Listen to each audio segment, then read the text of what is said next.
परळीतील व्यापारी महादेव मुंडे हत्या प्रकरणातील साक्षीदार तपासणीला सुरुवात झाली आहे। तपासासाठी या पथकाचे प्रमुख पोलीस निरीक्षक संतोष साबळे हे परळीत आहेत।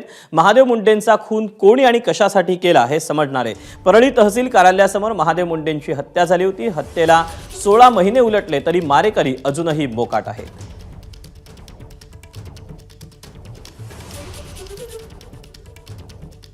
तब्बल 15 महिन्यानंतर ज्या महादेव मुंडे यांच्या खुनाच्या तपासाला सुरुवात झाली आहे, त्या तपास पथक याच बीड शहरात बसून हे काम पाहत आहे। 15 महिन्यापूर्वी महादेव मुंडे यांचा खून झाला। त्या खुनानंतर कुटुंबियांनी अनेक वेळा पोलिसांच्या प्रमुखाकडे मागण्या केल्या, मात्र त्या तपासासंदर्भात पुढेच हालचाली झाल्या नाहीत।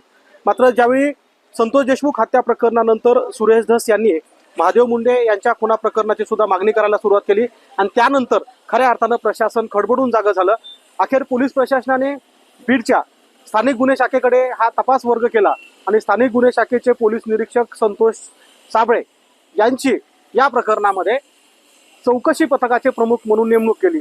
या पथकाकडून याच म्हणजे मी वारंवार हे दाखवायचा प्रयत्न करतोय की जो काही तपास चाललेला आहे तो परळी शहरामध्येच तपासाला सुरुवात झाली। आठवडाभरापासून या परळी शहरामध्ये साक्षीदार तपासायचं मुख्य काम, कारण महादेव मुंडे हे ज्यावेळी घरून निघाल्यानंतर मौलाना आझाद चौकात आले, त्यानंतर कुणासोबत चहा पिले, या अनेक साक्षीदारांना तपासायचं काम सध्या स्थानिक गुन्हे शाखेकडनं सुरू आहे।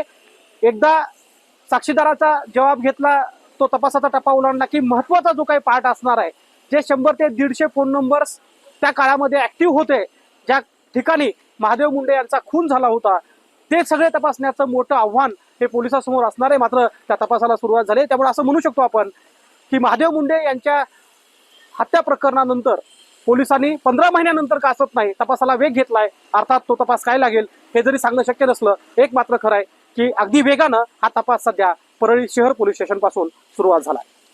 गोविंद शेळके, एबीपी माझा, परळी, बीड। एबीपी माझा, उघडा डोळे बघा नीट।